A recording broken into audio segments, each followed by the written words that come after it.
Bonjour, bienvenue dans Style by Me.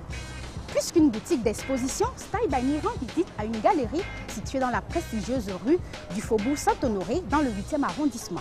Notre invité, d'origine camerounaise, a ouvert un cabinet de curiosité. C'est un espace unique où les cultures se rencontrent et la créativité se partage. On va à sa rencontre.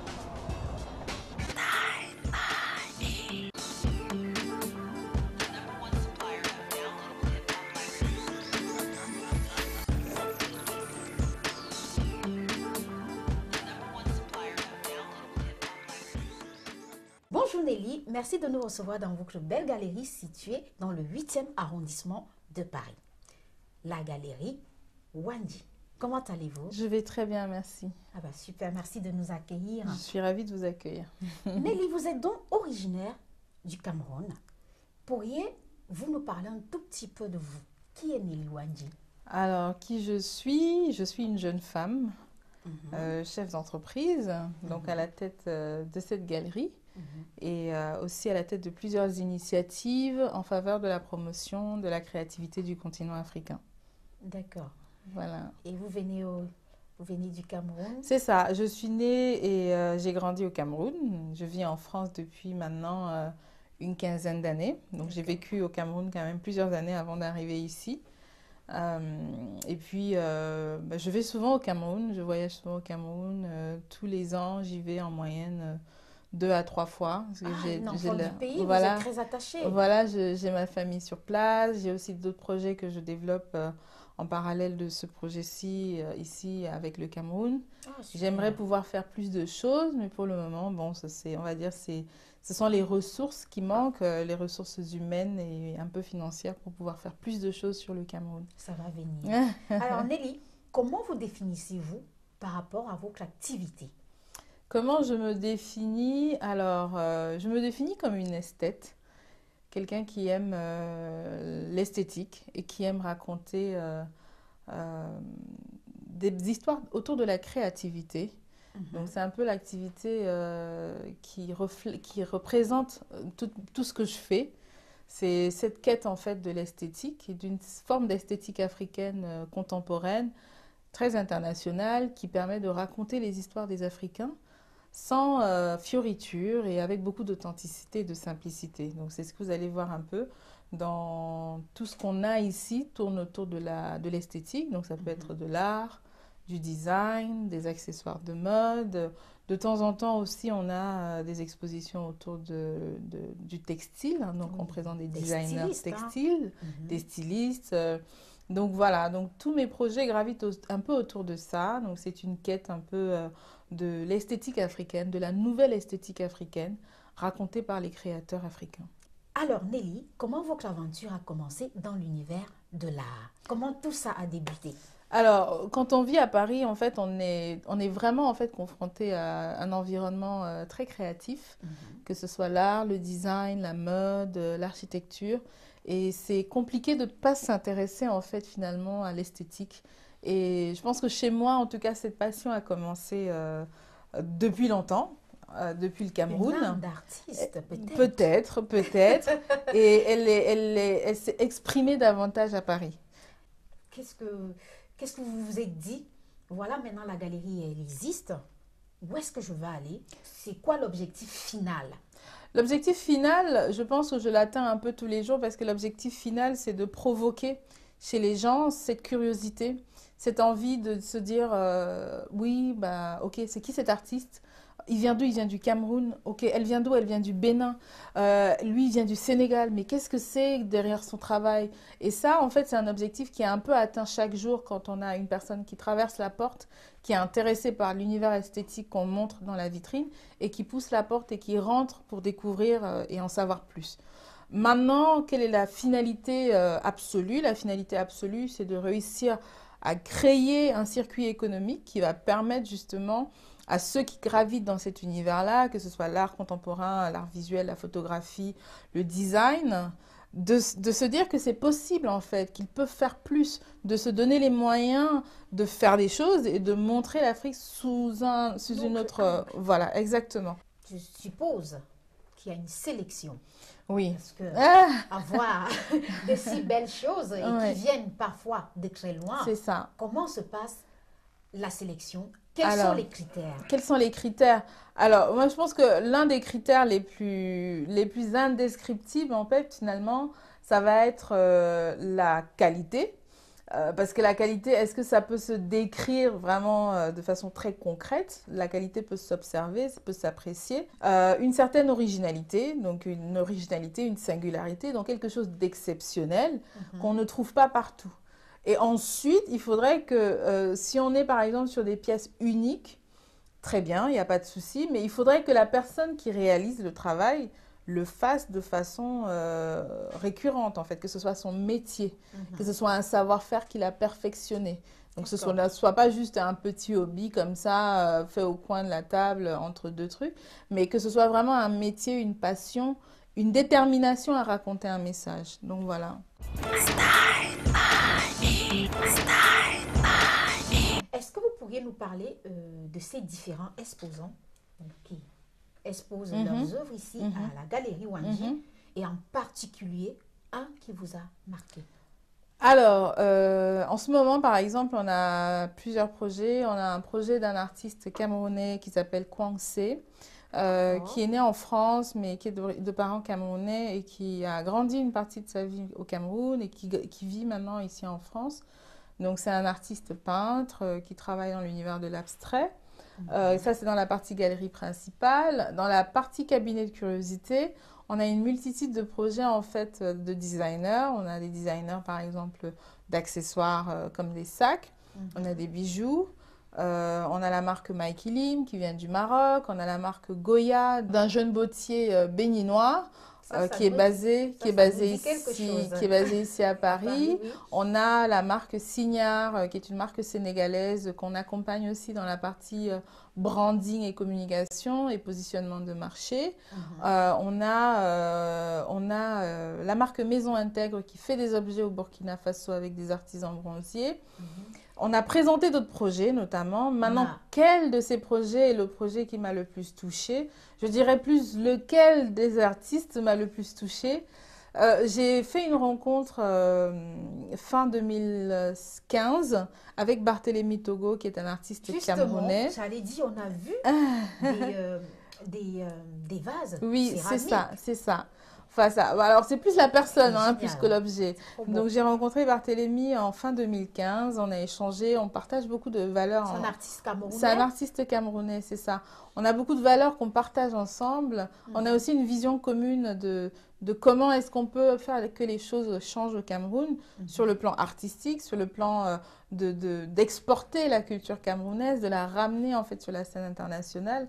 Donc, on va dire que c'est l'un des artistes aujourd'hui qui m'a beaucoup aidé à évoluer aussi dans ma vision des choses, dans mon expérience. Et selon vous, comment se porte l'évolution du marché de l'art en France, en Afrique et dans le monde?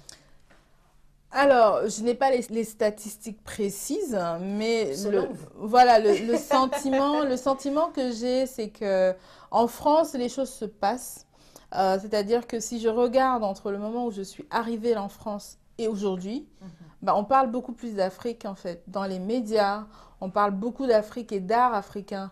À la télé, on voit plus d'expositions. Si on regarde juste sur les 5 dernières années, la multiplication d'expositions d'art contemporain africain à Paris a été formidable. Donc il y a une forme de croissance dans la présentation et dans l'exposition et la sensibilisation de la communauté parisienne, de la région parisienne, ou même française, à l'art africain, à la nouvelle création africaine. Vos perspectives de développement d'ici 1 an ou 2 ans? Alors, si on regarde un peu ce que l'avenir va nous ramener ou nous offrir, à très court terme, c'est vrai que vous m'avez dit à moyen terme, mais à très court terme, on a une très belle réalisation qui se prépare pour le mois de mai. Voilà, c'est ça. C'est vraiment un grand événement pour nous parce que c'est un vrai accomplissement aussi par rapport au secteur dans lequel nous sommes, et aussi une forme de patriotisme vis-à-vis du Cameroun, parce que le Cameroun, on aura l'opportunité de présenter le Cameroun à une grande foire internationale dédiée au métier d'art et de la création qui aura lieu au Grand Palais. Le Grand Palais, c'est un lieu emblématique d'exposition à Paris qui reçoit les plus grandes expositions et qui reçoit les plus grands défilés. Partout dans le monde. Voilà, exactement. Donc, c'est un lieu très fort, très emblématique et très symbolique en fait du milieu culturel. Donc, on aura l'opportunité de présenter le Cameroun, une sélection de 5 artistes camerounais dans le cadre de ce salon international. Et on aura aussi une conférence qui va donner la parole en fait à différents pays africains. Et tout est un peu coordonné par notre galerie. Alors, Nelly, et ces artistes, les 5 artistes que vous allez représenter à Paris, ils sont déjà sélectionnés? C'est ça, ils sont déjà sélectionnés. Et vous êtes allé les chercher? C'est ça, c'est ça. J'ai eu plusieurs déplacements sur place pour aller les rencontrer. Il y a certains que je connaissais déjà. On les a suivis, on les a accompagnés aussi dans la production, dans toutes les étapes de création, de production. Et là, on est un peu à la phase finale. Et j'ai très hâte de pouvoir les exposer pour montrer ce qu'ils auront fait, quoi. Super. Bon travail. Bonne continuation.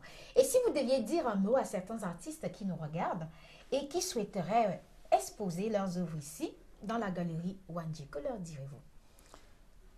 Je leur dirais de créer avec beaucoup de confiance en eux, beaucoup de passion, beaucoup d'énergie positive dans leur travail et surtout beaucoup de cohérence et qui n'oublient pas de raconter notre patrimoine culturel, notre héritage et notre savoir-faire. Et ça, c'est vraiment le type de projet qu'on aime montrer ici, des projets authentiques, de personnes authentiques qui ont quelque chose qui va au-delà du banal en fait, voilà. Alors Nelly, comment se procure-t-on des œuvres exposées à la galerie Wandji? Alors, pour se procurer une œuvre, il faut tout simplement se déplacer à la galerie. Si vous ne pouvez pas vous déplacer à la galerie et que vous nous suivez en ligne ou sur les réseaux sociaux, vous avez notre site internet qui est très bien renseigné. Toutes les présentations, tous les projets qui sont présentés ici sont aussi présentés sur notre site internet. Après, c'est simple, vous nous envoyez un email, vous nous appelez au téléphone. Et puis, on est toujours très ravis de pouvoir échanger et de partager en fait les histoires autour de nos talents et autour des projets que nous montrons ici.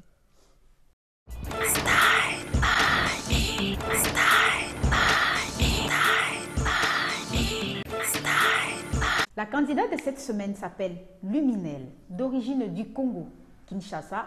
C'est une passionnée de mode qui vit en région parisienne où elle nous envoie ses photos. Elle s'est fait surnommer Blondie à cause de sa couleur de cheveux. On regarde.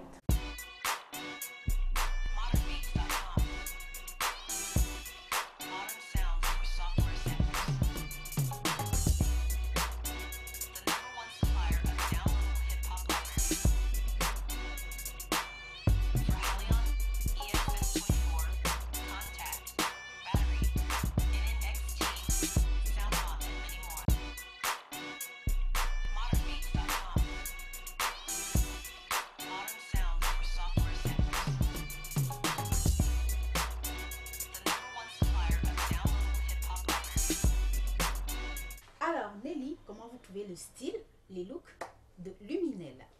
Alors Luminelle, je trouve que son look est un peu comme elle, hein, très lumineux.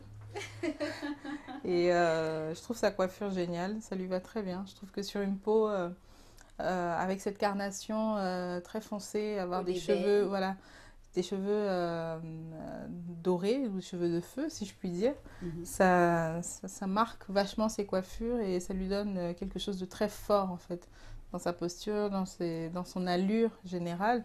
Et ses looks sont très colorés, très pétillants. Elle utilise des couleurs très vives. Elle ose le jaune citron, elle ose le rose. Voilà. Donc, je trouve que voilà, elle est très, très pétillante, très lumineuse et très audacieuse certainement. Et ça se voit que c'est une femme qui assume qui elle est. Et elle essaye comme ça, à travers son look, de raconter qui elle est intérieurement. Donc, je trouve son look vraiment en adéquation avec la personne. Je ne la connais pas, je ne connais pas la personnalité, mais je suis sûre que c'est une personne très énergique en fait, finalement. Eh ben, Luminel, tu nous as certainement écoutés. Dernière chance de la semaine pour gagner de nombreux lots Style by Me. Des tasses magiques, des t-shirts et plein d'autres surprises. Dépêchez-vous, il n'y aura qu'un seul gagnant. Pour participer au tirage au sort, répondez correctement à cette question en inscrivant en commentaire le 1 ou le 2 sur nos pages Facebook et Instagram. Attention, vous avez une semaine pour jouer.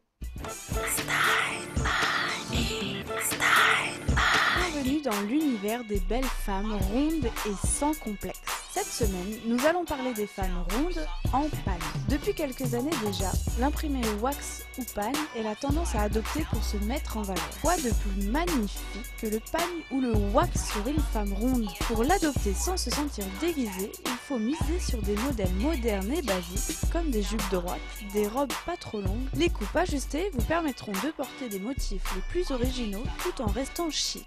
Beaucoup de femmes ont peur d'en faire trop, mais la tendance remise au goût du jour présente des couleurs passe-partout pour s'adapter au look de chacun. Pour ne pas risquer le total look, on peut même le combiner avec d'autres tissus et d'autres matières.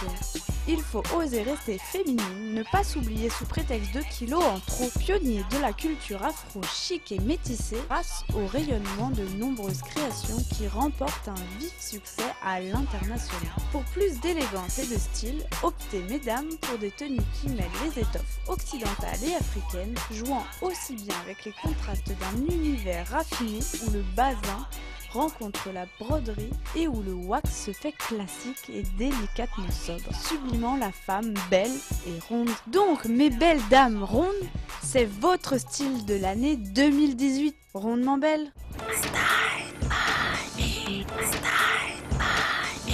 Alors Nelly, le rituel de cette émission, c'est l'autre toi. On va essayer de découvrir une autre Nelly Wanji en répondant juste à de petites questions. Okay, on est parti? Ok, très bien. Alors Nelly, quelle est votre philosophie de la vie? Tous les jours est une opportunité de faire ce qu'on aimerait faire, d'accomplir ses rêves, de partager un instant avec les autres. Et maintenant, c'est pas demain. Et parfois, on a tendance à trop faire de plans dans l'avenir et on ne vit pas le présent. Donc moi, je vis le présent. Qui renvoie demain, trouve malheur en chemin. Nelly, votre citation ou proverbe de vie préférée? There is magic in boldness. Donc ça veut dire qu'il y a de la magie dans l'audace. Quel est le geste que vous faites tous les jours? Tous les jours. Un geste que je fais tous les jours. Bon, il y a des jours où je ne le fais pas. Mais je me lève du lit et j'y vais. Voilà, ça c'est tous les jours. D'accord. Quoi qu'il arrive. Et Nelly, si vous étiez un art, lequel serez-vous? La musique. Pourquoi la musique? Parce que, voilà, ça parle à l'âme. Votre chanson préférée? C'est Feeling Good de Nina Simone. Alors le petit refrain. I'm feeling good. Oh là là! Et en plus, elle a une superbe voix. Nelly, vous collectionnez des œuvres d'art? Il m'arrive, voilà, je collectionne tout doucement. Vous en possédez combien? Peut-être une trentaine. Ah, quand même, hein? Mais on va dire ce sont des œuvres d'art très marrantes parce que ce ne sont pas des œuvres d'art à proprement parler. Je collectionne des monnaies. Si Nelly était un plat? Le plat, c'est le ndolé. Voilà. Un plat camerounais. Voilà, c'est ça. D'accord. Et si Nelly était une boisson? Jus de mangue. Pourquoi? La main, c'est votre fruit. Voilà, je suis une incorrigible amoureuse de la mangue. Qu'est-ce que Nelly fait quand elle travaille pas? Sortir, aller dans les lieux culturels, découvrir de nouvelles choses, apprendre, voyager énormément, écouter de la musique, en faire un peu quand je peux et passer du temps avec mes amis, mes proches, voilà. D'accord. Et si Nelly était un pays, lequel seriez-vous? Ah non, ça c'est une question trop difficile. Pourquoi?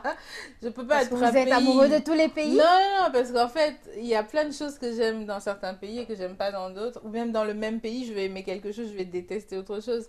Donc je pense que le pays que je serais peut-être n'existe pas aujourd'hui parce que je suis un peu trop idéaliste et que le pays que j'aimerais représenter, ce serait une forme d'harmonie, où il n'y a pas de déséquilibre sociétal, où il y a une politique qui est juste et où on peut s'exprimer, où on vit dans un environnement, on va dire, culturel riche, où les gens prennent du temps pour eux et où voilà, on a atteint un certain niveau de conscience de soi qui fait que voilà, on vit en harmonie avec le reste. Et je pense que ça n'existe pas. Voilà, c'est ça. Et si Nelly était une destination? Si j'étais une destination, je serais Paris. Alors, si Nelly est un sport, est-ce que Nelly fait du sport? Je fais pas beaucoup, je pratique pas énormément de sport, mais si j'étais un sport, je serais le jogging. Voilà, jogging, parce que le jogging, j'en ai pratiqué beaucoup à un moment et c'est une bonne drogue en fait. D'accord. Enfin, vous pensez qu'il existe un homme idéal? Oui, il existe un homme idéal pour moi, je l'ai déjà rencontré. Et puis, Et c'est quoi un homme idéal? Comment il est votre mari? Mon homme idéal à moi, c'est un homme simple, qui m'aime, qui me respecte, qui respecte ce que je fais et qui m'encourage tous les jours. Et quelqu'un sur qui je peux compter et qui est une figure de valeur, en fait, qu'on pourra transmettre tous les deux à nos enfants. Monsieur, madame a la chance de vous avoir. Enfin, Nelly, si vous étiez un homme. J'aurais du mal à être un homme, je pense. J'envie rien chez les hommes. J'aime bien être une femme. Il n'y a même pas un qui vous a marqué, même dans l'histoire de l'art. Plus humaine que la moitié des humains, ce serait certainement Nelson Mandela. Et ça revient souvent dans cette émission. Ah, merci Nelly. Merci de nous avoir ouvert les portes de votre belle et jolie galerie qui raconte tant d'histoires différentes les unes aux autres. Et on va vous dire bonne continuation. On espère vous revoir une autre fois dans Style by Me avec d'autres histoires à raconter. Et on se dit à bientôt. On se fait la bise. Ravie. À bientôt. On se fait une bise. À 3, comme les Suisses.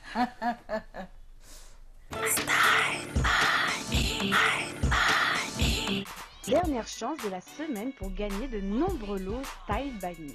Des tasses magiques, des t-shirts et plein d'autres surprises. Dépêchez-vous, il n'y aura qu'un seul gagnant. Pour participer au tirage au sort, répondez correctement à cette question en inscrivant en commentaire le 1 ou le 2 sur nos pages Facebook et Instagram. Attention, vous avez une semaine pour jouer.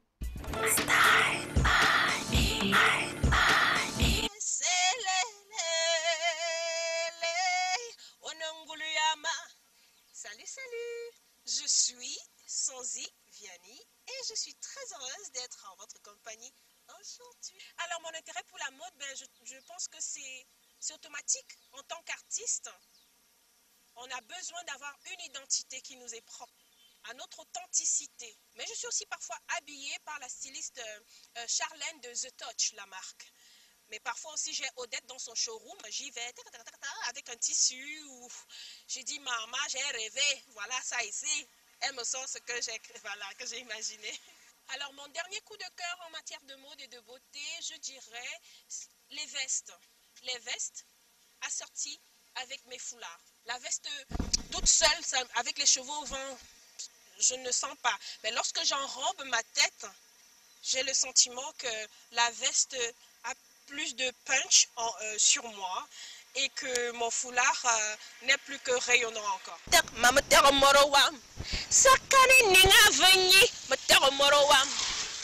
Style by Me, la mode, c'est moi. C'est toi, c'est nous.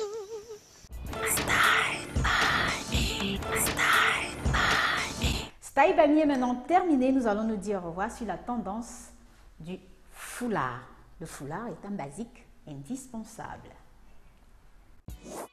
Chers fashionistas, focus cette semaine sur la tendance du foulard.